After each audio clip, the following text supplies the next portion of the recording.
Hello everyone, সবাইকে welcome আমার একটা নতুন ব্লগে। সবাই কেমন আছো? সবাই ভালো আছো তো? তো চলো আজকে একটা নতুন ব্লগ তোমাদের সাথে শেয়ার করি আমার ডেইলি লাইফের। তো এই যে আমি সকাল সকাল ঘুম থেকে উঠে নিয়েছি, এখন ওই বাজে 9টার মতো। এই দেন মা আজকে ভালোই ঠান্ডা পড়েছে, তাই মা আজকে সকাল সকাল এই যে মুসুর ডালের খিচুড়ি, তার সাথে হচ্ছে দুটো বেগুন ভাজা, আর মা এই যে আমার জন্য মুরগির ডিম ছুলছে, কারণ আমি রোজই প্রায় প্রোটিনের জন্য মুরগি ডিম খাই দুটো করে। আমাকে রোজ দুটো করে মুরগি ডিম খেতে বলেছে ডক্টর, তাই আমি রোজ দুটো করে মুরগির ডিম খাই। আজকে এটাই ছিল আমার হেভি ব্রেকফাস্ট, কারণ আজকে আমার মাসির বাড়িও যাওয়া আছে, তার মধ্যে আমার কিছু কাজও আছে, সেগুলো কমপ্লিট করে আমি ওখানে যাব। এই যে আমার দাদার ওয়েডিংয়ের সব নিমন্ত্রণ পত্র চলে এসেছে, বিয়ের কার্ড চলে এসেছে, যেটা আমরা বাংলায় বলি। তো এই যে আমার দাদার নাম কুলদীপ আর আমার হবু বৌদির নাম ববিতা। তো দাদাদের কার্ডটা তো খুব সুন্দর হয়েছে, তোমাদের কেমন লাগলো জানিও। স্নান করে নিয়েছি, স্নান করে এই যে রোদে এসে বসলাম। এখন যাব হচ্ছে আমার মাসির বাড়িতে।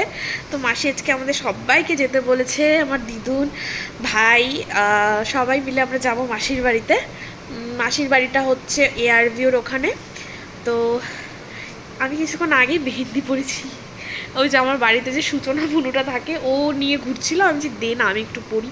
তো আমিও পড়লাম একটু মেহেন্দিটা, জাস্ট টাইম পাসের জন্য। তো এই যে স্নান টান করে নিয়েছি, স্নান করে রোদে এসে বসলে একটা আলাদাই ভালো লাগে। তো কিছু তো করার নেই এখন। সকালবেলা আজকে হেভি ব্রেকফাস্টই করেছি, দেখিয়েছো খিচুড়ি খেয়েছি, তো এর জন্য পেটটা ভর্তি আছে। এখন আর কিছু খাবো না। তো একবারে আমি রেডি হয়ে তোমাদের সাথে দেখা করছি। টাটা। জাস্ট এখন যাব আমার মাসির বাড়িতে। এই যে রেডি হচ্ছি, শ্যাম্পু করেছি, চুলগুলো এখনো আমার ভেজাই আছে। তো চলো আমি রেডি হই, রেডি হয়ে আমি তোমাদের সাথে কথা বলছি। তোমরা এই যে আমি রেডি আমার মাসির বাড়ি যাওয়ার জন্য। স্লিপ খেয়ে গেছিলাম, স্লিপ খেয়ে পরে যেতে নিচ্ছি। তো চলো। এই যে আমি আমার দিদুন বাড়িতে চলে এসেছি। এই যে আমার মাসি কিছু একটা কাজ করছিল, আমাকে দেখে চলে গেল। আমি বললাম কিছু তো সিক্রেট আছে। তো আমি হাসতে হাসতে ওখান থেকে বেরিয়ে গেলাম। তো ভাবলাম যে চলো দেখা যাক ফ্রিজে কী আছে। আর ফ্রিজ এক্সপ্লোর করতে খুব ভালো লাগে। তো দেখলাম ফ্রিজে তেমন কিছুই নেই, একটা কেচাপ পড়ে আছে, আর কিছু সবজি, জলের বোতল, আর তোমার কিছু পাউরুটি এইসবই পড়েছিল। তো আমি যেগুলো খাবো না, তো আমি কিছু খেতামও না ওই টাইম, আমার পেটও ভর্তি ছিল। এই যে আমার দিদুন আর মাসি রেডি হচ্ছে, কিছু একটা কথাবার্তা বলছিল, আমি জাস্ট দেখিনি। এই যে আমি আমার নিজেকে ফ্ল্যাশ দিয়ে দেখে নিলাম। এই যে আমরা বেরিয়ে গেছি মাসির বাড়ি যাওয়ার জন্য।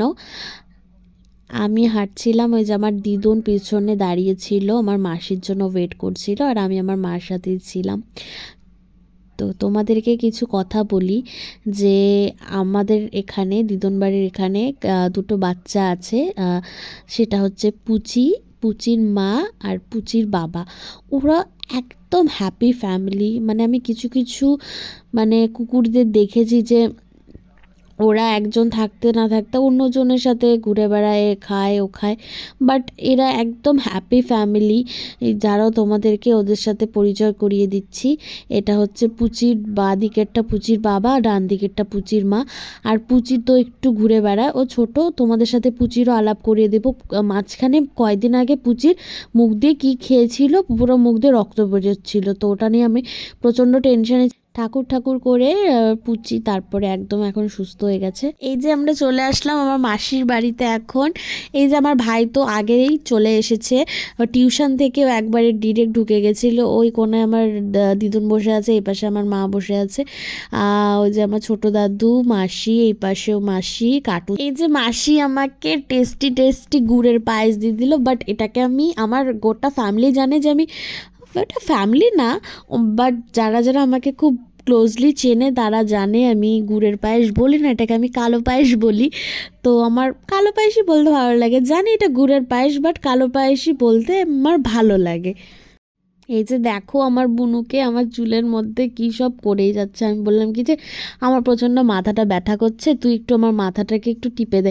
বললো ঠিক আছে টিপে দেওয়ার নাম করে এখনও চুলে হেয়ার স্টাইল শুরু করে দিয়েছে। বাট ও খুব সুন্দর সুন্দর হেয়ার স্টাইল বলো, ও খুব সুন্দর সুন্দর হ্যান্ডক্রাফটের কাজ বলো খুব সুন্দরভাবে করে। তো আমার খুবই ভালো লাগে ওর এই সব কাজগুলোকে।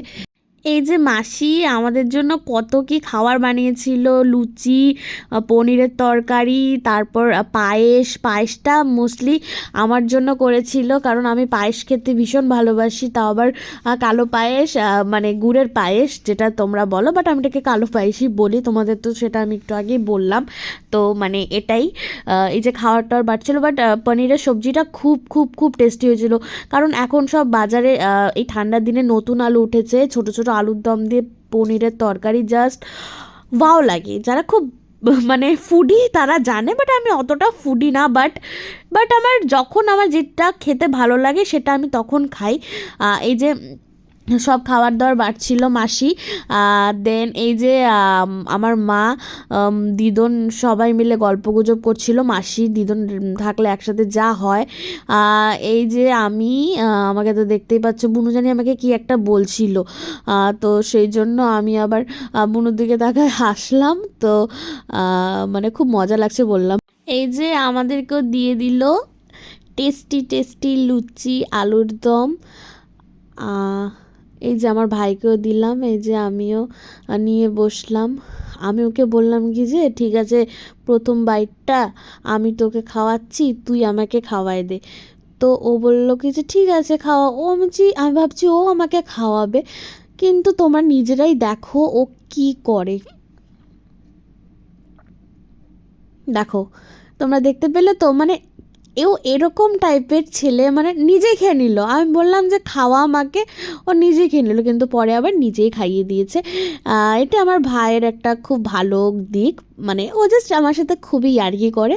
বাই দ্য ওয়ে এটা নিয়ে কোনো কথা বলতে আমি খাচ্ছিলাম, এই যে বুনুকে খাইয়ে দিলাম। আমি ওকে বললাম যে চল এর মধ্যে কোথাও একটা প্ল্যান করি, ঘুরে আসি।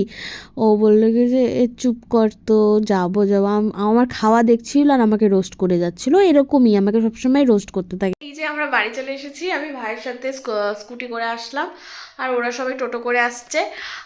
তো চলো, ব্লগটা যদি তোমাদের ভালো লেগে থাকে লাইক কমেন্ট একটা সাবস্ক্রাইব করে দিও চ্যানেলটা।